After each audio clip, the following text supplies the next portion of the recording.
2 años después de la llegada de la pandemia a nuestras vidas, hay todavía mucha información sobre este virus que poco a poco vamos descubriendo y que revela algunas de sus características. Ha llamado mucho la atención, por ejemplo, que algunas personas no se han contagiado hasta hoy a pesar de estar expuestas, o cómo afecta a aquellos que se han reinfectado hasta en 3 ocasiones. También nos preguntamos si el final de la pandemia está cerca. Los expertos nos dan algunas luces sobre estos temas que nos siguen inquietando alrededor de la COVID-19. Estas cifras nos muestran el impacto que ha tenido la COVID-19 en el planeta. Hasta ahora han habido más de 450 millones de contagios. Las muertes superan los 6 millones.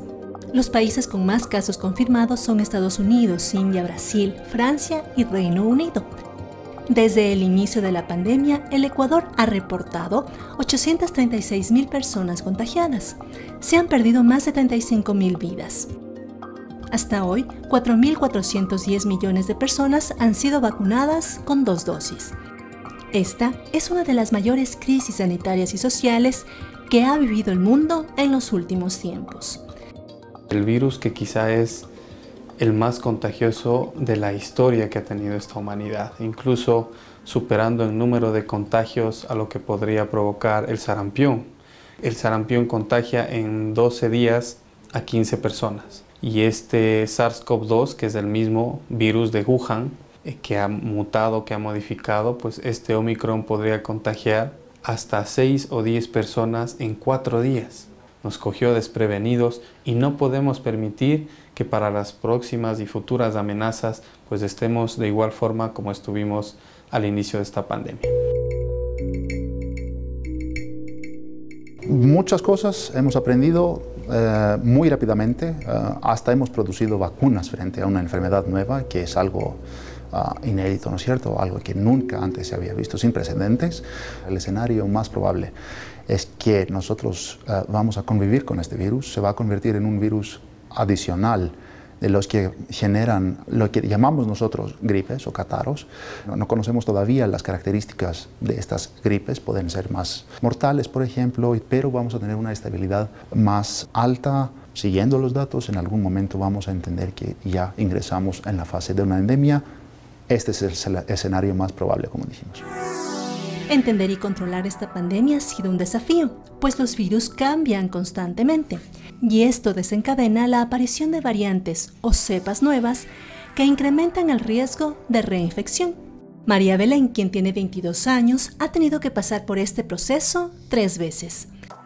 Bueno, yo me llevo contagiando por COVID ya 3 veces, más o menos es en un lapso de 1 año cada una.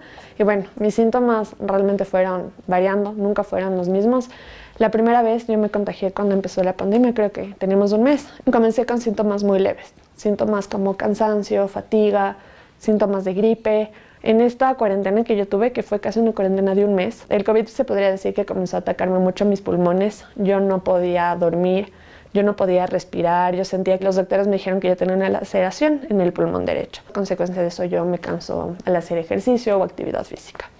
La segunda vez en este transcurso de pasar mi luto por la muerte, porque mi padre falleció por COVID-19, pues yo viajé a México. Estuve en México en un voluntariado en comunidades indígenas alejadas del país. Entonces aquí fue donde yo volví a tener otros síntomas, cansancio, fatiga, y en esta segunda vez no tenía nada en los pulmones, simplemente era la tos que no me dejaba. Hace 3 semanas más o menos, que fue la tercera vez que me contagié, mis síntomas fueron diferentes. Yo comencé a tener fiebre, comencé con dolor de las articulaciones, me dolía la garganta. En esta vez yo no podía hablar porque mi tos ya no era seca. Mi tos era con flema. Guardé cuarentena 10 días, pero en estos días incluso tuvo que venir una ambulancia a controlarme. Estaban viendo este tema de mi saturación porque la fiebre no bajaba. Fue un proceso bastante largo para yo poder recuperarme y, como quien dice, volver a mis actividades normales. Si bien María Belén ha tenido cuidado para evitar contagiarse, cree que sucedió en algún momento en el que tuvo que dejar de lado la mascarilla. Entonces sí fue un poco delicado para nosotros porque decir, estamos usando mascarilla, estamos usando alcohol, estamos todo el tiempo tratando de incluso decir a muchas reuniones sociales o eventos sociales, no voy a salir por evitar. Entonces sí es un poco un shock todavía el hecho de decir, ¿por qué me contagié? El epidemiólogo Daniel Simancas menciona estudios que han demostrado que la ola de Omicron causó más reinfecciones que las registradas en toda la pandemia. Hay datos que hay que comprobarlos, pero hay personas que se han contagiado 10, 12 veces. Pero los reportes más serios indican que hay muchos casos que se han contagiado hasta por 4 veces, que es el reporte que hace, por ejemplo, el Instituto Carlos III de Madrid, quien nos dice que en estos 15 primeros días de este año hubo más recontagios, reinfecciones, que durante toda la pandemia. Entonces llega Omicron y produce una explosión de casos en toda la humanidad. Decía OMS que la mitad de las personas de los países en Europa llegarán a contagiarse en pocas semanas y así sucedió.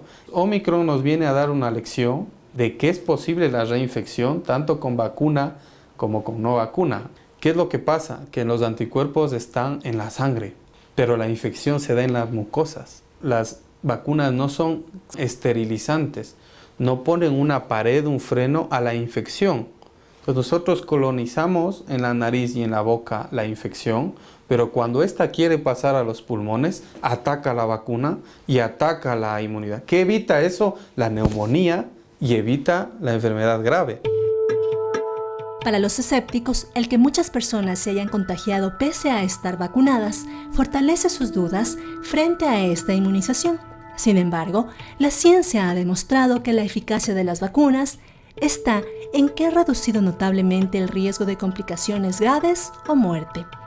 La misión de todas las vacunas a nivel mundial y en la historia de vacunación era una: prevenir las muertes, ¿no es cierto? Y prevenir a que se desarrolle una enfermedad catastrófica para el organismo que pueda dejar secuelas muy graves y obviamente llegar a una muerte. Las vacunas aprobadas hasta el momento, con la tercera dosis ahorita conocemos que protegen más de 90% frente a la hospitalización y la muerte. Entonces cumplen de manera excelente, digamos. De ahí también conocemos que con las terceras dosis tenemos entre un 60 y 70% de protección frente a la infección como tal. Sí hay también una importante protección frente a la misma, pero no es 100%. Sí, efectivamente, después de algunos meses de nuestra última vacunación o infección, nos podemos infectar. Pensemos qué es lo que pasaba antes y qué es lo que pasa con las vacunas. Antes se enfermaba un tío, un primo que ya tenía sus años, que tenía sus enfermedades crónicas y era como casi una sentencia de que iba al menos a hospitalizarse o desgraciadamente fallecía. En abril de 2020 tuvimos 15.000 muertos en un mes. En lo que va de la pandemia tenemos más de 80.000 muertos. Y lo que pasa hoy en día es que Omicron, con el efecto añadido de las vacunas, ha provocado 6.000 muertos en esta ola, que no son pocos, pero estamos en igual condición que antes. Las vacunas funcionan y también, pues, obviamente las medidas de prevención. Hasta ahora se conoce que la inmunidad contra la COVID-19 se adquiere tras vacunarse o haberse recuperado de la enfermedad. Pero, ¿existen personas en el mundo que sean inmunes sin haber pasado por estos procesos? Mónica tiene 61 años y pese a haber estado en contacto cercano con personas que se infectaron por este virus, no se ha contagiado. En el mes de enero se contagió mi esposo, se contagió mi nieto. Estuvieron aislados 12 días, cada uno en un piso y yo cuidándoles. Mi hija también se contagió, después mi otro nieto, el más pequeño. Puede ser por los cuidados, porque trato de ser lo más disciplinada posible. Siempre estoy con la mascarilla. Tengo mi frasquito de alcohol siempre al cuello y una mascarilla de repuesto siempre en la cartera. Yo creo que eso puede ser, para no haberme contagiado. No se sabe cómo nuestro cuerpo va a reaccionar el rato que entre el virus. Entonces era necesario tomar todas las precauciones y cuidarse.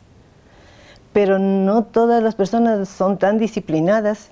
Y ahí es cuando pueden contagiar a los demás, porque mientras ellos están ya con el virus, los demás no sabemos. y estamos expuestos. Ya obviamente, cuando ya les da el examen positivo, ya uno toma todas las precauciones, pero ya a veces puede ser tarde. Hay varias hipótesis acerca de la razón por la cual hay personas que no han adquirido la infección.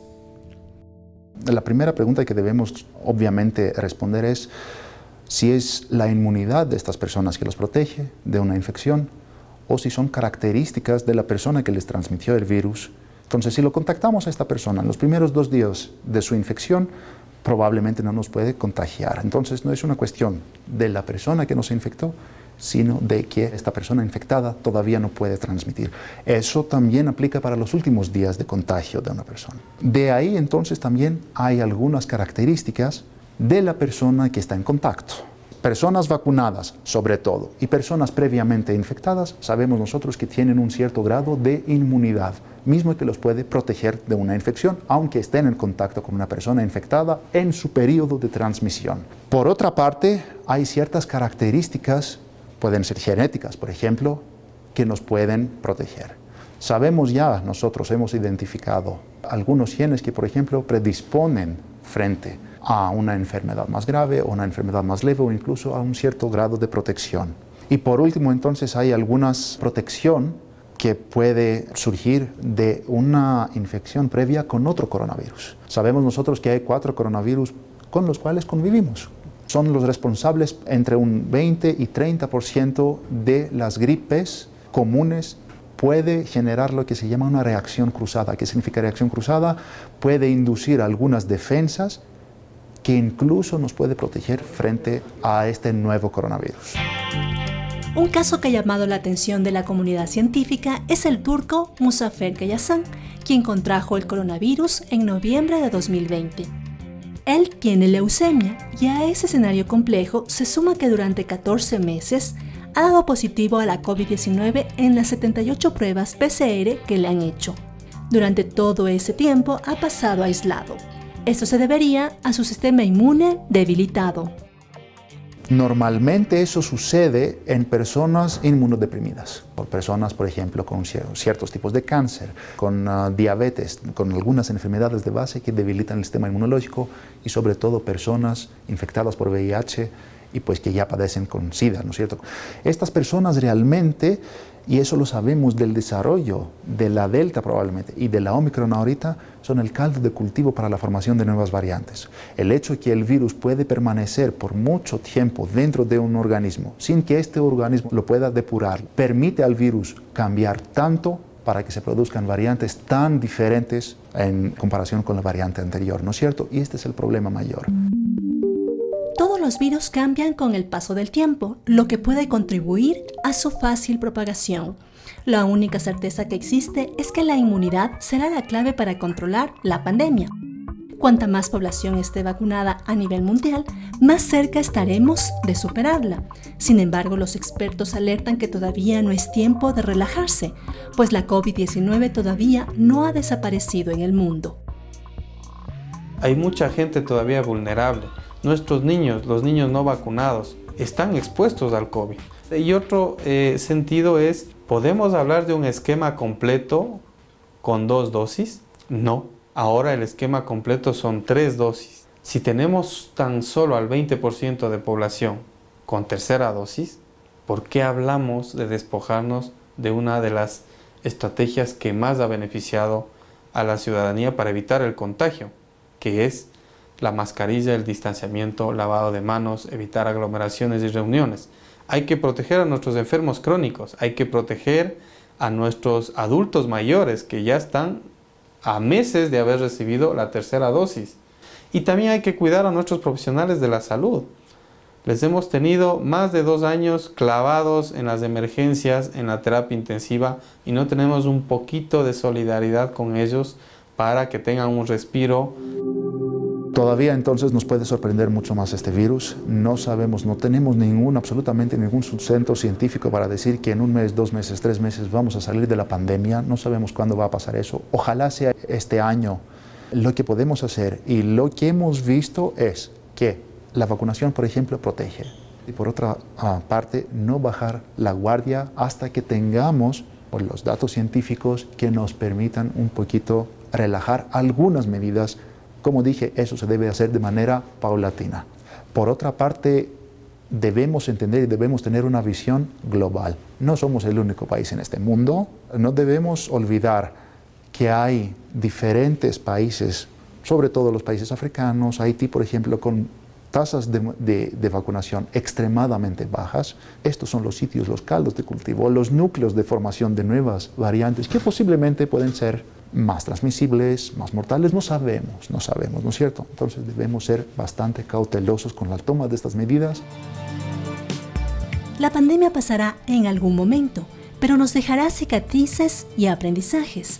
Confiar en la ciencia y apoyarla, la importancia del personal médico, la resiliencia que tiene la humanidad, son algunas lecciones que nos deja esta enfermedad.